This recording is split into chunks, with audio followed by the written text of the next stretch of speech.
주제통합 06번 수업을 진행을 하도록 할게요. 매번 하는 것처럼 일단 가와 나의 주제를 먼저 살펴보겠습니다. 문제를 풀어 오셨을 테니까 가에서는 정보의 저장과 재생을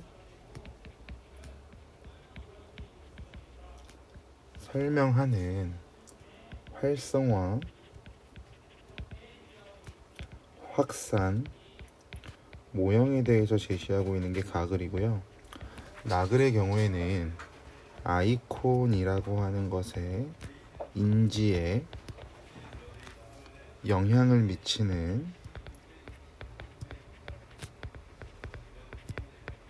요인들이라고 하는 것이 나의 주제가 될 거야.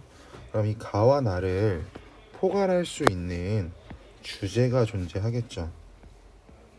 그럼 가와 나를 통합할 수 있는 주제는요, 뭐 버라이어티한 건 아니야. 활성화가 확산한다, 즉 활성화 확산과 아이콘이라고 하는 게 주제통합 6번에서 우리에게 전달하고 싶은 내용이라고 보시면 돼요. 그럼 이제 구체적인 내용은 본문을 보면서 보도록 할게요. 인간에게 의미 있는 정보가 어떻게 저장되고 재생될 수 있는지 설명할 수 있는 단일한 이론은 확립되지 않았다라고 하는 건 한 가지로 정해지지 않았다라고 보시면 되니까, 같은 말 다양한 이론이나 논의가 존재한다라고 해석하시면 되겠죠. 그러나 역접 관련된 서술로 나왔으니까 뒷문장 중요하겠네. 최근에 통용되는 의미 기억 이론들의 대부분은 의미 정보들이 상호 연결된 개념의 그물망으로 표상될 수 있다는 생각에 기초를 두고 있답니다.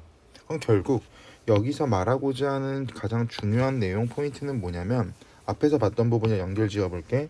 인간에게 의미가 어떻게 저장되고 재생되는지, 이것이 여기서 말하고 싶은 거고요. 이와 관련한 이론들은 대부분 의미 정보들이 상호 연결된 개념의 그물망으로 표상, 나타낼 수 있다라고 하는 특성을 가지고 있대요. 그렇기 때문에 지금 두 번째로 밑줄 쳤던 이 부분이 지금부터 우리가 보게 될 확산화, 확산과 관련해서 가장 중요한 핵심 포인트 또는 핵심 개념이 되겠죠. 개념 그물망은 어떤 물체를 보거나 그 물체를 기호한 단어를 들을 때 관련된 개념들이 활성화되고, 벌써부터 단서 나오죠. 주변의 다른 개념들로 활성화가 확산되는 것을 나타내는데, 얘를 뭐라고 한대? 활성화, 확산 모형이라고 설명을 한대요.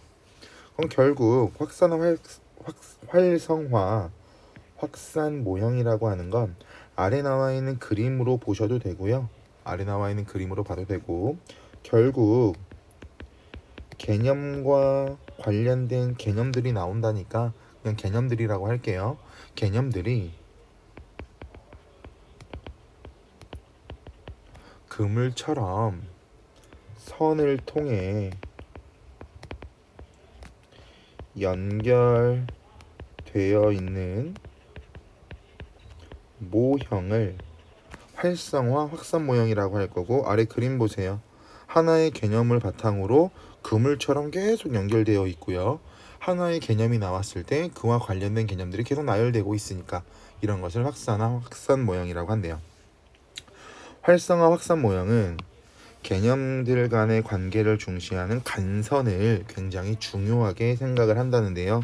여기서 말하는 이 간선이라고 하는 두 글자의 개념을 잡고 계시면, 개념들을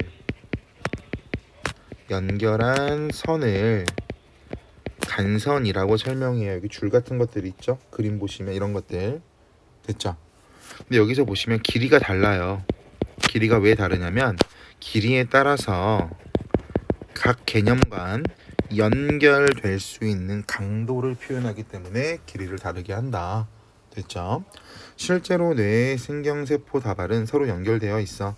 한마디가 활성화되면 다른 영역으로 활성화되기 때문에 활성화, 확산 모형은 뇌의 생리적 반응과 유사하다. 여기서 말하는 생리적이라고 하는 세 글자의 뜻이 무엇인지 모를 텐데, 생리적이라고 하는 건 신체의 조직이나 기능에 관련된 것이라고 보시면 돼요. 신체의 조직이나 기능에 관련된 것. 그럼 결국 뇌의 생리적 반응과 유사하다라고 말하고 싶은 건 뭐냐면, 우리 뇌를 구성하고 있는 것을 뭐라고 하냐면 뉴런이라고 하는데, 뇌를 구성하는 뉴런의 연결과 유사하다. 과학에서도 활용할 수 있으니까 알고 계시면 좋아요. 그림은 인간 기억의 일부가 연결망으로 표상되는 방식을 예시한 것이다. 그림에서 각각의 개념들에 해당하는 정점들을 연결하는 간선의 길이는 아까 길이의 정도에 따라서, 즉 길이에 따라서 연결 강도를 나타낸다고 했죠. 간선의 길이는 개념들 간의 의미 관련 정도를 상대적으로 나타낸다. 따라서 간선의 길이가 개념들 간의 의미 관련 정도를 절대적으로 나타낸다라고 하면 틀리고요. 상대적으로 드러낸다라고 알고 계시면 되고, 길이가 짧을수록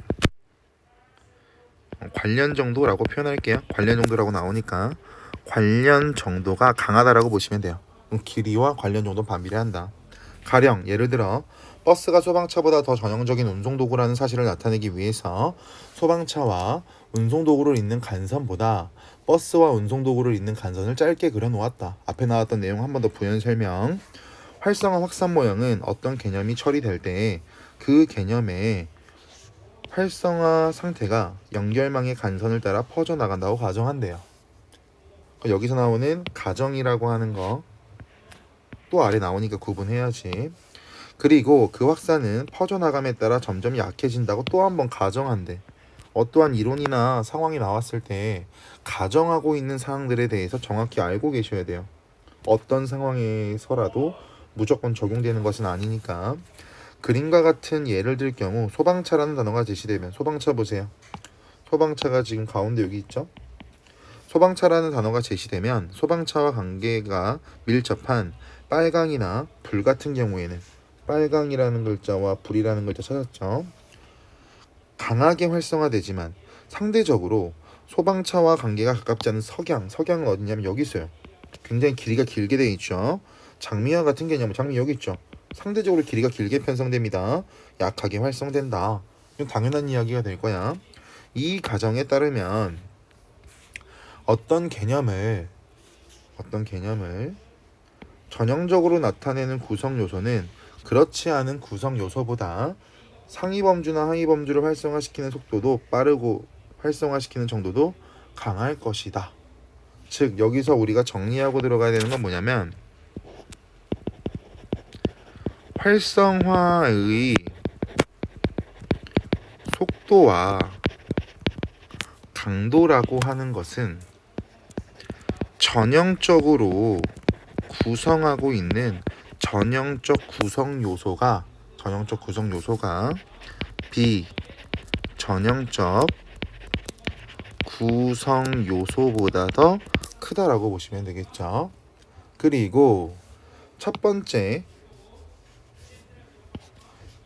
개념의 활성화가 이루어진 다음 두 번째로 개념의 활성화가 이루어진다면 첫 번째보다 활성화가 약해지고, 세 번째로 활성화가 이루어진다면 두 번째보다 활성화가 약해지기 때문에 의미망 속의 모든 개념이 활성화되지 않는다라고 나오고 있네요.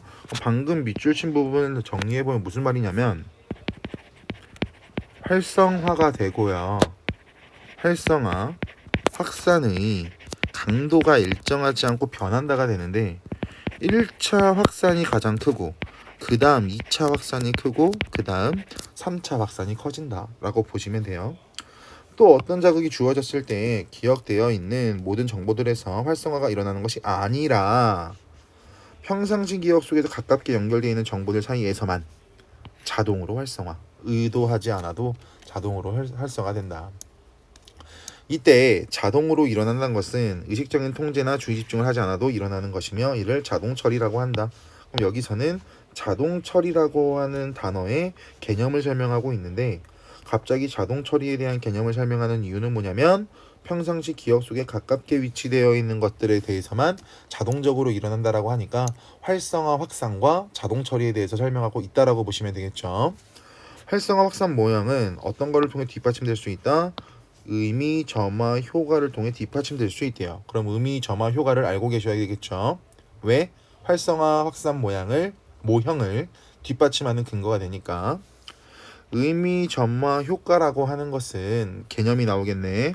선행 자극의 영향을 받아 특정 자극의 탐지 또는 인식이 촉진되는 현상을 의미, 점화, 효과라고 한대요. 예를 들어 봅시다. 어른들의 경우에는 배경 지식이 많겠네. 실, 핀, 귀, 바느질이라는 단어를 들었다면 바늘이라는 단어도 들었다고 믿는 확률이 매우 높다는 사실이 실험이 이를 증명한대.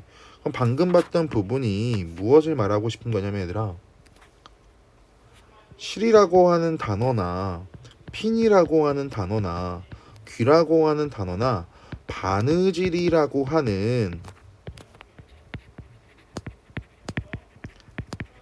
단어를 들었더니 바늘이라는 단어가 떠오를 수 있도록 뭐하고 있다? 활성화하고 있다라고 생각하시면 돼요. 즉 약간 스무고개랑 좀 비슷한 개념이라고 생각하시면 좋을 것 같은데요. A 주고 B 주고 C 줬을 때 정답은 이거야, 이런 것들이 관련된 단어를 제시하고 그로 바탕으로 정답을 활성화시킨다라고 하는 부분과 일맥상통할 겁니다. 그러나 대조적 어린아이들의 경우에는 실핀, 귀, 바느질의 단어를 듣더라도 바늘이라는 단어를 들었다고 판단할 확률이 낮게 나오는데, 그럼 왜? 어른들의 경우에는 아까 위에서 봤던 이러한 제가 파란색으로 가로친 부분 있죠? 연관성이 형성되어 있기 때문에 실핀, 귀, 바느질을 들었을 때 바늘이라는 단어가 활성화되고 바늘이라고 하는 단어도 들었을 거야 라고 생각을 하지만, 어린아이들의 경우에는 이러한 연관성이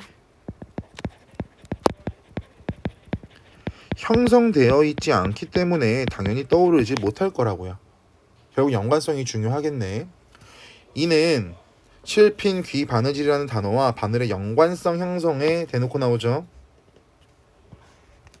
필요한 자극을 강하게 받지 못했기 때문이라고 해석할 수 있다.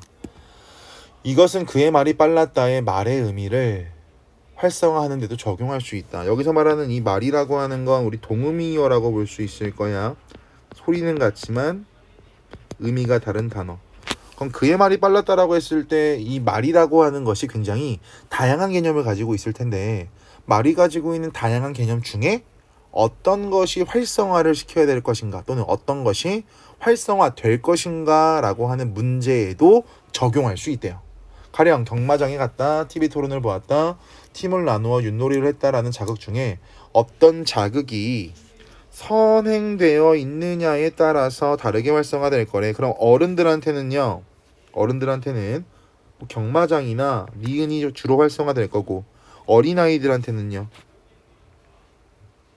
뭐 윷놀이도 마찬가지가 되겠죠. 윷놀이 됐죠.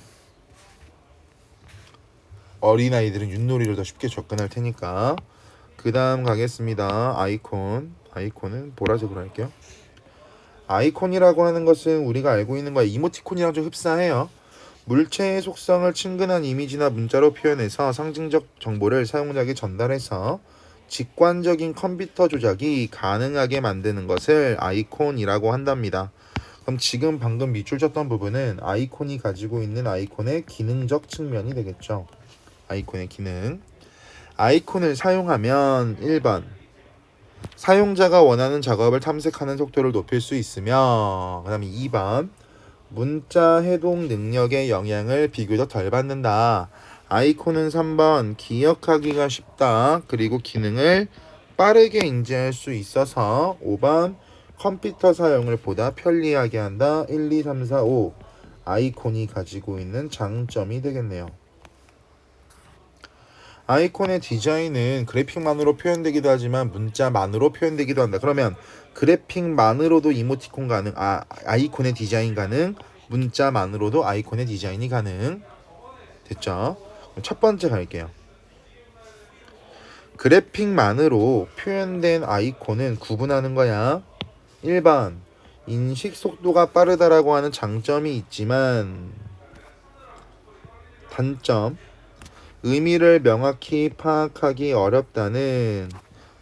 어려울 수 있고, 반면에 비교할 거야 문자로 표현된 아이콘이라고 한다면 의미 파악이 명확해지지만 신미성이 떨어지고 단점이죠.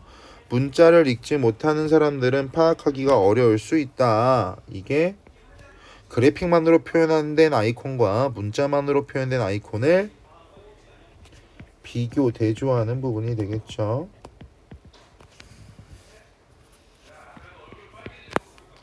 그래서 의미를 빠르고도 명확하게 파악하기 위해서 그래픽과 문자를 함께 사용한다. 하지만 이렇게 긍정적인 의미를 가지고 있는 아이콘인데 아이콘의 디자인이 잘못된 경우는 아이콘을 사용하는 것보다 혼란이 가중될 수가 있으니까 아이콘이 나타내고자 하는 의미를 충분히 전달하고 있는가를 평가하는 것이 굉장히 중요하다. 결국 아이콘 평가의 중요성이 되겠죠. 의미를 충분히 전달하고 있는 아이콘 디자인은 아이콘을 봤을 때, 즉 의미를 충분히 전달하고 있다? 그럼 아이콘을 봤을 때 그 기능에 관한 활성화가 잘 이루어지는 것. 그럼 여기서 말하는 이 활성화가 잘 이루어지는 것이라고 하면 앞에서 봤던 활성화랑 연관 지어 보시면 되는데, 아이콘이 의미하는 바가 쉽게 떠오르는 것이라고 해석하시면 될 것 같아요. 아이콘 보고 바로 인지하면 되겠죠. 예를 들어서 남자 화장실 앞에 있는 마크가 아이콘이라고 설명할 거고요. 그죠? 여자 화장실에 있는 아이콘도 마찬가지 우리가 여자 화장실을 나타내는 단어라고 볼 거야. 어디 가나 다 똑같은 상황인데 그 아이콘이 불분명하다면 남자가 여자 화장실 들어갈 수도 있을 거고요. 거꾸로 뒤집어질 수도 있겠죠. 그러한 문제점에 대해서 인지를 하시면 될 것 같습니다. 활성화 확산 모형을 아이콘에 적용한다면 여기가 주제 통합이 되겠죠. 아이콘과 그것이 대표하는 의미의 연결 강도는 아까 봤던 활성화 확산 모형에 나왔던 단어죠. 아이콘의 디자인에 따라 다르게 나타난다. 그럼 결국 활성화 확산 모형과 아이콘을 결합시킬 때 연결 강도가 아이콘의 디자인과 굉장히 밀접한 관련성을 맺고 있다라고 설명을 할 수가 있을 겁니다. 예를 들어 예시를 돕겠죠. 문서를 작성하다가 문제에 맞닥뜨렸다면 그 문제를 해결할 수 있는 기능들을 머릿속에 떠올리고 그중 하나를 실행하기 위해 해당하는 아이콘을 클릭하려고 할 것이다. 그럼 예를 들어라고 나와 있는 부분 뒤에부터 가로를 열어볼게요. 그럼 지금 가로친 부분을 보시면 아이콘의 선택 과정을 지금 예를 들어서 우리에게 보여주고 있다라고 보시면 되는데 문제가 발생했대요. 그럼 그때는 문제를 해결하기 위한 기능을 고려할 거래. 그러고 나서 결국 마지막에 뭘 선택한다? 아이콘을 선택한다. 이렇게 간단하게 구조도를 그릴 수가 있겠죠. 그런데 이때 아이콘의 인지에 가장 큰 영향을 미치는 속성은, 즉 특성은 뭐냐면 아이콘의 디자인의 구체성과 의미적 거리, 이 두 가지 요소가 아이콘 인지에 영향을 미치는 핵심이랍니다. 아이콘 인지에 영향을 미치는 속성. 그럼 이 두 가지 속성에 대해서는 여러분들이 기억하고 계셔야 될 텐데 설명할 거야. 구체성이란 대놓고 나오죠. 앞에 나왔던 구체성이라고 하는 개념을 모를까봐 바로 부연 설명해주고 있어요. 구체성이란 아이콘이 실제 사물이나 사람들을 묘사하는 수준, 추상성의 반대말이 되겠죠. 구체성이 높으면 추상성은 낮을 거고 구체성이 낮으면 추상성은 높겠죠. 가령 점선, 면색과 같은 기본적인 조형 요소로 대상을 단순하거나 변형하는 추상적 아이콘은 구체적 아이콘보다 기하학적으로 표현될 수밖에 없을 겁니다. 당연한 이야기. 반면 의미적 거리란 위에 나와 있던 의미적 거리에 대한 부연 설명, 아이콘과 아이콘을 표상하는 기능 사이의 밀접성, 같은 말 관련성, 같은 말 연관성이 되겠네요. 이와 관련하여 아이콘과 기능 사이의 관계가 밀접하고 시각적으로 명확하면 직접적이다. 반면에 아이콘이 가지고 있는 기능이 해석되기 위해 추론을 해야 된다라고 한다면 시각적으로 명확하지 않다라고 보시면 되겠죠. 불명확하다라고 보시면 돼요. 추론이 필요한 경우에는 함축적이라고 할 수 있다. 그럼 직접적이라고 말하면 앞에서 봤던 것처럼 앞에서 봤던 거 연결을 지어보면 구체성이 높고 의미적 거리가 가깝다? 그러면 직접적이다라고 설명할 거고, 추론이라고 하는 건 결국 함축적이라고 하는 성격을 나올 수 있도록 만들어 줄 테니까 구체성이라고 하는 건 낮을 거고요. 구체성이 낮다 보니까 의미적 거리는 상대적으로 멀게 느껴질 거야. 됐죠? 아이콘을 인지하는데 디자인 외에 또 하나의 구성 요소가 있는데요. 세대에 따른 차이. 왜? 세대들도 살아온 시간과 환경이 다르기 때문에 아이콘을 바라보는 데 있어서 어르신 분들은 요즘에 활용하는 아이콘에 대해서 인지 자체가 좀 많이 어렵겠죠. 영향을 미치는 것으로 연구 결과가 밝혀졌다. 여긴 계속 연구 결과가 나오니까 신뢰성 확보는 크게 어렵지는 않을 겁니다. 특히 다수의 연구 결과가 노년 세대가 젊은 세대에 비해 모바일 기기 아이콘을 사용하는 데 어려움을 겪는다고 주장한다. 최근의 연구 결과에 따르면 정보기술의 수용 시기와 특성에 따라 아이콘의 인지 능력에 차이가 발생한다. 그럼 결국 위에 나와 있는 세대의 차이라고 하는 것을 뒷받침하는 내용이 되겠죠. 젊은 세대는 유아기부터 디지털 기술을 접했기 때문에 당연히 아이콘을 사용하는 환경에 익숙하고 기능을 직접적으로 표현한 아이콘뿐만 아니라 함축적으로 표현한 아이콘을 식별하는 데도 우수할 거야. 이에 비해라고 하는 것도 대조를 나타낸다고 보시면 돼요. 노년 세대는 함축적인 아이콘보다 직접적인 아이콘을 잘 식별하는데, 즉 구체성을 확보하고 의미적 거리가 가까운 아이콘을 노년 세대는 더 잘 식별한다. 이게 무슨 말이냐면 위에 나와 있는 직접적이라고 하는 거 정리한 내용 적용하면 되고, 함축적이라고 하는 것을 여기다가 적용한다면 방금 제가 말씀드린 것처럼 똑같이 활용이 가능하실 거라는 거죠. 이 뒷부분은 노년 세대가 아직 읽지 않았지만 뻔하죠. 직접적인 아이콘을 잘 식별하는 원인에 대한 분석이 나올 거야. 이렇게 장기간 지속적으로 겪어온 사물에 대한 직접적인 경험과 지식 때문인 것으로 해석할 수 있다라고 말하면서 끝나고 있는 게 지금 우리가 봤던 부분이라고 보시면 돼요. 지금 우리가 본 부분은 크게 어렵지 않아요. 금방 끝날 수 있는 부분이어서 조금만 꼼꼼하게 내용 이해하시면 좋을 것 같습니다. 아시겠죠? 주제통합 6이었습니다.